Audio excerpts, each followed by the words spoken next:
Hello everyone, today I'm here with a new chapter, The Black Aeroplane. This is the story of two stories about flying. The first story of this chapter, as I had told you, I had explained you, the title of that story was His First Flight.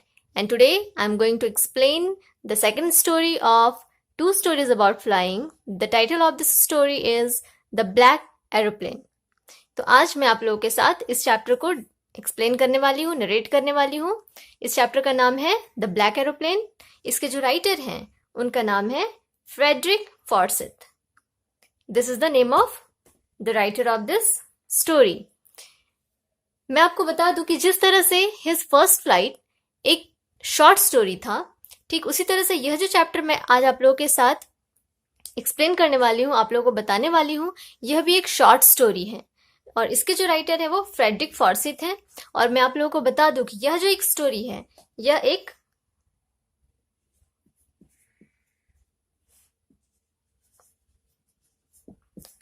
Open ending story है। Open ending story क्या होता है, मैं slight information मैं आपको देती हूँ open ending story का। इस टाइप के जो स्टोरीज होते हैं ओपन एंडिंग स्टोरीज, इसका जो एंडिंग होता है वो राइटर ने क्लियर नहीं किया होता है। राइटर अपने रीडर्स पे यह छोड़ देते हैं कि इसका जो एंडिंग है वो आप सोचो, आप इसके बारे में सोचो कि क्या हो सकता है इसका एंडिंग। और जब कोई राइटर अपने रीडर्स पे छोड़ देते हैं यह बात कि इस स्टोरी का एंड सोचो, तो एंड में varies from people to people, यानी कि जो एंड होगा स्टोरी का वो हर एक रीडर से दूसरे रीडर के थॉट के अकॉर्डिंग अलग हो सकता है, डिफरेंट हो सकता है, वेरी कर सकता है। तो इट डजेंट मैटर, यह हमारे ओपिनियन या हमारे पॉइंट ऑफ व्यू पे डिपेंड करता है कि इसका एंडिंग हम क्या सोचते हैं। तो let's start this story, the black aeroplane. You can see here I have written some points here which are related to this story. The first point is Old Dakota. It is the name of an aeroplane. जैसा कि आप story का title देख रहे हो, the black aeroplane, it means maybe it is the story of an aeroplane. Okay, so जब aeroplane की story है तो कोई ना कोई एरोप्लेन होगा और स्टोरी में कैरेक्टर है तो कैरेक्टर का नाम होगा। तो the name of that aeroplane is old Dakota, जिससे कि DS088 भी कहा गया है as a coding. The next point I have written France to England. And the third point is it was 1:30 in the morning. तो मैंने ये 3 points क्यों लिखा है, क्योंकि इस स्टोरी के ये points है जिसके बेस पे आपको स्टोरी समझ आएगी। अब जब एरोप्लेन है तो इसका कोई ना कोई पायलट होगा और उस पायलट ने ही अपने इस एरोप्लेन का नाम ओल्ड डैकोटा रखा है। So let's start this story, the black aeroplane. इस स्टोरी में मैं आपको बता दूं कि जो पायलट है वह जो है वो अपने ओल्ड डैकोटा को लेकर बड़ी हैप्पीली फ्रांस से वापस इंग्लैंड जाना चाहता है।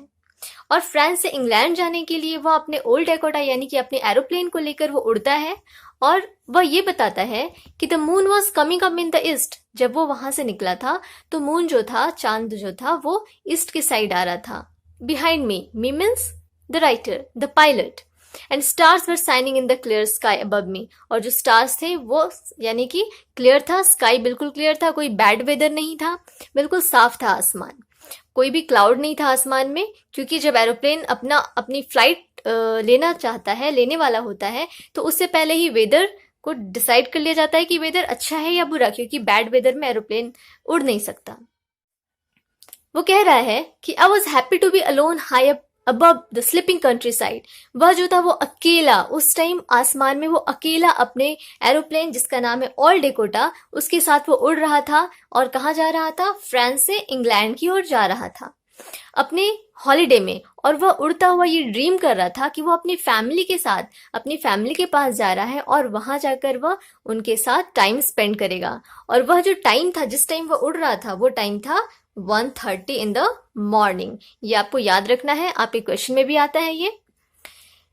जब ऊपर कोई भी पायलट अपने एरोप्लेन को लेकर उड़ता है तो वो नीचे जमीन पर जो कंट्रोल रूम होते हैं उसके साथ हमेशा कांटेक्ट बना रहता है, क्योंकि ऊपर जो हमें पता है कि ऊपर जो आसमान में कोई रूट प्रॉपरली नहीं बना होता है रोडवे की तरह। तो वहां पर जो है वो जमीन में जो कंट्रोल रूम है उस कंट्रोल रूम से वो कांटेक्ट करता रहता है फॉर द फर्दर इंफॉर्मेशन। तो वह जो कहता है कि उसे पेरिस कंट्रोल रूम कॉल करना चाहिए उसने सोचा कि मैं एक बार अपने पेरिस कंट्रोल रूम से बात करके कंफर्म कर लेता हूँ। उसने देखा कि उसके सामने बहुत बड़ा सिटी था जहाँ पे लाइट्स जल रहे थे, और उसने अपने एरोप्लेन के रेडियो से उसने बात किया। किससे बात किया? पेरिस कंट्रोल से बात किया, पेरिस कंट्रोल रूम से बात किया।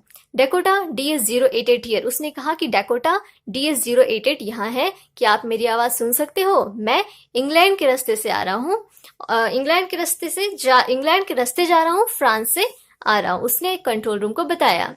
ये जो वॉइस था रेडियो में, तुरंत उसकी आवाज, उसकी बोलने के साथ ही ऑपोजिट साइड से एक आवाज आया, DS088 मैं आपको सुन सकता हूँ, आपको कहाँ जाना है? You ought to turn 12 degree west now. उसे कहाँ जाना था? वेस्ट के साइड जाना था। कितने डिग्री टर्न करना था? 12 डिग्री। यानी कि उसका जो रास्ता था एरोप्लेन का, उसे 12 डिग्री टर्न करके वेस्ट की ओर जाना था, इंग्लैंड जाने के लिए। पायलट ने, ओल्ड डेकोटा के पायलट ने अपने एरोप्लेन में उसने अपने मैप्स को चेक किया, अपने कंपास को चेक किया। उसने देखा कि सारी चीजें ठीक है, बट जो फ्यूल टैंक था, उसने देखा कि फ्यूल टैंक जो है वो थोड़ा कम है फ्यूल उसमें।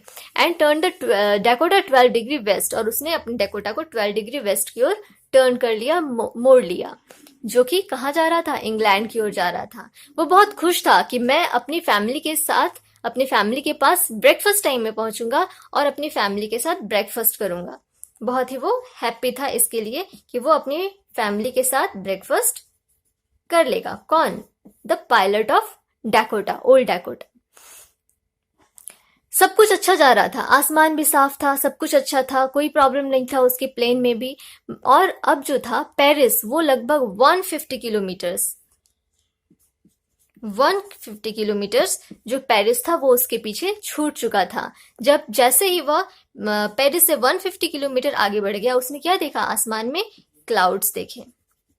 आसमान में क्लाउड्स आ गए थे, जो कि एरोप्लेन की फ्लाइट के लिए बिल्कुल भी सही नहीं होता है। और वो जो क्लाउड्स थे वो बहुत बड़े थे, बहुत ही विशाल थे, कोई नॉर्मल क्लाउड्स नहीं लग रहे थे। उसने देखा कि बहुत ह्यूज क्लाउड्स उसके सामने से आ रहे हैं। वो कहता है कि I knew I could not fly up and over them. वह जानता था कि वह उन बादलों से होकर वो पार नहीं कर सकता है, क्योंकि वो उसके लिए डेंजरस हो सकते हैं। और उसने जब अपना फ्यूल टैंक चेक किया तो उसे पता चला कि उसके पास जो फ्यूल था वो भी बहुत कम था नॉर्थ या साउथ जाने के लिए। वह जा किस साइड रहा था? वेस्ट जा रहा था, और क्लाउड्स जो थे वो सामने से आ रहे थे। तो उसे वापस अगर जाना होता नॉर्थ या साउथ की ओर, तो उसके लिए उतना फ्यूल नहीं था उसके पास कि वह जो था वो जा सकता था।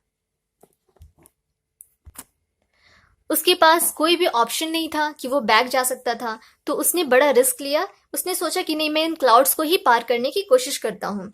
और जैसे ही वो इस रिस्क के साथ आगे बढ़ा, उसने क्या देखा कि उस ह्यूज क्लाउड्स, स्टॉर्मी क्लाउड्स के बीच में उसका एरोप्लेन चला गया। और पायलट जो था अपने ओल्ड डेकोटा के साथ बिल्कुल अंधेरे में, बिल्कुल डार्कनेस में चला गया। उसे ऐसा लगा कि सडनली ब्लैक, सारा जो उसके सामने का साइड था वो ब्लैक हो गया था। और ओल्ड एरोप्लेन जो था वो ट्विस्ट करने लगा एयर में, यानी कि बैलेंस जो था वो बिगड़ने लगा।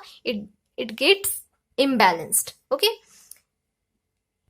सडनली जब उसे फील हुआ कि एरोप्लेन इम्बैलेंस हो गया है, कुछ गड़बड़ हो रही है, ट्विस्ट कर रहा है, तो उसने अपना कंपास चेक किया, उसने अपने रेडियोस चेक किए, उसने अपने इंस्ट्रूमेंट्स चेक किए, बट कुछ भी वर्क नहीं कर रहा था। Nothing was working that time. सब कुछ ऐसा लग रहा था मानो कि डैमेज हो गया हो। और सडनली ऐसा लग रहा था सारे इंस्ट्रूमेंट्स प्लेन में डेड हो गए हो। उसने रेडियो ट्राई किया, उसने कोशिश की कंट्रोल रूम से कांटेक्ट करने की। Hello Paris control, can you hear me? But no radio, no compass, कुछ भी काम नहीं कर रहा था। He was in a big trouble. और उसे ऐसा लग रहा था कि वो क्लाउड्स के और भी पास आते जा रहा है। सडनली तभी क्या हुआ, उसने कुछ ऐसा देखा जो बहुत ही शॉकिंग था, बहुत ही सरप्राइजिंग था। सडनली उसने क्या देखा? एक एरोप्लेन, एक अनदर एरोप्लेन उसने देखा, एंड अनदर एरोप्लेन। और उसमें ना लाइट्स थे, ना ही उसके विंग्स दिख रहे थे। इट मीन्स ऐसा लग रहा था मानो कि वो अजीब सा, बहुत ही स्ट्रेंज सा एरोप्लेन था। बट उस टाइम उसने और क्या देखा? उस पायलट ने ये देखा कि जैसे ही वो स्टॉर्मी क्लाउड से होकर उड़ रहा था, उसके सामने से एक दूसरा एरोप्लेन आया जो कि उसकी ओर आया, और यह देखकर वो बहुत खुश हो गया। हम या आप कोई भी जब प्रॉब्लम्स में वो अकेले होते हैं, और अगर कोई हेल्पिंग हैंड, चाहे वो स्ट्रेंजर ही क्यों ना हो, जब हमें दिखता है तो हम बहुत खुश हो जाते हैं कि चलो कोई तो है, एक रे ऑफ होप तो आया जो हमारी हेल्प कर सकता है। ठीक उसी तरह से ओल्ड डैकोटा के पायलट जो थे, वो बहुत ही खुश हो गया। He became so happy, so glad to see that another aeroplane, another strange aeroplane हम कह सकते हैं वहां पर। और उसने सडनली ये देखा कि उसके अंदर जो पायलट था, उसने इशारा किया, किस चीज का? Follow me. ऐसा लग रहा था वो कह रहा था follow me. Follow me means किसे फॉलो करना था? ओल्ड डैकोटा के पायलट को फॉलो करना था। किसे? उस अनदर एरोप्लेन को। और he turned his aeroplane slowly to the north. उस उस स्ट्रेंज एरोप्लेन के पायलट ने अपने एरोप्लेन को स्लोली नॉर्थ के साइड मूव कर दिया, टर्न कर दिया। और उसके सामने ऐसा लगा कि जैसे ही ओल्ड डैकोटा के पायलट ने उसे देखा, उसके लिए इजी हो गया, बहुत खुश हो गया, और एक छोटे बच्चे की तरह वह जो था उस अनदर स्ट्रेंज एरोप्लेन के पीछे पीछे जाता गया ताकि वो बच सके। लगभग हाफ एन आवर के बाद, यानी कि लगभग आधे घंटे के बाद, वो जो स्ट्रेंज ब्लैक एरोप्लेन था, आपने देखा कि इस आपके चैप्टर का नाम क्या है? The black aeroplane. और यह ब्लैक एरोप्लेन किसे कहा गया है? उसी स्ट्रेंज एरोप्लेन को कहा गया है ब्लैक एरोप्लेन। क्यों कहा गया है ब्लैक एरोप्लेन? आपको समझ आ रहा होगा। ब्लैक एरोप्लेन इसलिए कहा गया क्योंकि उसमें ना लाइट्स थे, ना ही उसके विंग्स दिख रहे थे, ना ही कुछ और दिख रहा था, बिल्कुल ब्लैक सा दिख रहा था, इसलिए उसे ब्लैक एरोप्लेन कहा गया है। तो लगभग आधे घंटे के बाद वह जो स्ट्रेंज ब्लैक एरोप्लेन था, वो उसके सामने आधे घंटे तक उड़ता रहा। और अब जो था, उस ओल्ड डेकोटा के पास बहुत ही कम, यानी ये कह सकते हैं लास्ट 10 मिनट्स और 5 मिनट्स तक के उड़ान भरने का ही उसके पास फ्यूल था। जो ओल्ड डेकोटा का जो पायलट है, वो अगेन उसे डर लगने लगा। He started feeling frightened. वह डरने लगा यह सोचकर कि मेरे पास तो फ्यूल ही नहीं है, मैं कैसे उड़ूंगा। ओके, बट उसने क्या किया? वह उस स्टॉर्मी क्लाउड से होते हुए वह आगे बढ़ता गया। सडनली उसने क्या देखा? वो जो क्लाउड था, उस क्लाउड से वो बाहर आ गया, ओल्ड डेकोटा। ओके, और वो उसने देखा कि सामने दो लाइट्स, स्ट्रेट लाइंस जो था लाइट्स का, वो दिख रहा था, जो कि क्या था? किसी एयरपोर्ट का लाइट था। और अब जैसे ही उसने देखा कि एक रनवे था, इट वॉज अ रनवे, क्या कहते हैं उसे? It was a runway. उसने जैसे ही रनवे को देखा, वो खुश हो गया कि एक एयरपोर्ट आ गया, अब वो वहां पर लैंड कर सकता था। और जब वो वहां पर लैंड किया, उस लैंड करने से पहले ही ओल्ड डेकोटा के पायलट ने चाहा कि मैं उस स्ट्रेंज ब्लैक एरोप्लेन को थैंक्स बोलूं। और जैसे उसने स्काई में देखा, ढूंढा कि वो एरोप्लेन कहाँ है, उसे कुछ दिखाई नहीं दिया। He could not see that aeroplane anywhere. और जब वो लैंड किया उस एयरपोर्ट में, तो उसे थोड़ा सॉरी फील हो रहा था, क्योंकि वो उससे बात करना चाहता था जिसने कि उसकी मदद की थी। तो उस अनदर स्ट्रेंज ब्लैक एरोप्लेन के पायलट को थैंक करने के लिए सीधा जो ओल्ड डेकोटा का पायलट था, वह कंट्रोल टावर के पास गया। और वहां पर जो बैठी लेडी थी, उस वुमन से उसने पूछा कि वो जो रडार पर जो एक दूसरा एरोप्लेन था, उसका पायलट कौन था, वो कहाँ से आया था, मैं उसे थैंक यू कहना चाहता हूँ। और वह जो लेडी थी, वो she became surprised, she was shocked. वो ये सुनकर शॉक थी, उसे बड़ा स्ट्रेंज लगा। उस लेडी ने बताया कि आज रात कोई दूसरा एरोप्लेन नहीं उड़ा था।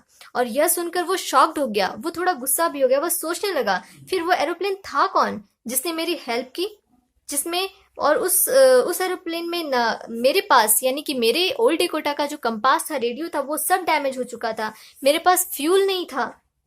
तो उस कंडीशन में उस स्ट्रेंज एरोप्लेन के पायलट ने मेरी मदद की थी उस स्टॉर्मी वेदर में। आखिर वह था कौन? वह जो पायलट था ओल्ड डेकोटा का, ये सोचकर वो सोच में पड़ गया कि आखिर वह था कौन। और इस सोच के साथ वो उस लेडी को स्ट्रेंजली देखता रह गया, और वह कंफ्यूज हो गया कि आखिर वह था कौन। उसके मन में यह क्वेश्चन बना रह गया। तो it is the end of this story, the black aeroplane. मैंने जैसा कि आपको बताया था कि यह जो स्टोरी है एक ओपन एंडिंग स्टोरी है, और इसके राइटर फ्रेडरिक फॉर्सिथ ने इस स्टोरी का एंड ओपन एंडिंग किया है, यह बताने के लिए हम रीडर्स पर उन्होंने छोड़ा कि आप सोचो, मैं और आप सोचें कि आखिर इसका एंड कौन हो सकता है। तो यह जो है एंडिंग आपको सोचना है, क्योंकि राइटर ने तो इसका एंडिंग क्लियर किया नहीं है। अब आप इस स्टोरी को समझ गए होंगे, और अगर समझ गए हो तो आप इस स्टोरी का एंडिंग सोचकर क्या हो सकता है आपके अकॉर्डिंग, आपके पॉइंट ऑफ व्यू से आप मेरे कमेंट बॉक्स में कमेंट कर सकते हो। मैं देखूंगी आपका कमेंट क्या है, आप क्या सोचते हो, और आपके थॉट्स समझ आएंगे कि आपका जो माइंड है वो कितना क्रिएटिव है, आपका ब्रेन कितना क्रिएटिव है, आपका ब्रेन क्या सोच सकता है इस स्टोरी का एंडिंग। इससे बहुत सारे क्वेश्चंस आपके एग्जाम्स में भी आते हैं, जैसे कि नैरेटर का एक्सपीरियंस एक्सप्लेन करने के लिए, या फिर क्वेश्चन हो सकता है कि हु वाज द पायलट, और what was the thing that help the pilot of all Dakota, या फिर the pilot of all Dakota was going to which direction, etcetera. बहुत सारे क्वेश्चंस आ सकते हैं। तो आप you must have to do one thing, that comment box में आप इस स्टोरी का एंड जरूर से जरूर कमेंट करें। Till then, thank you.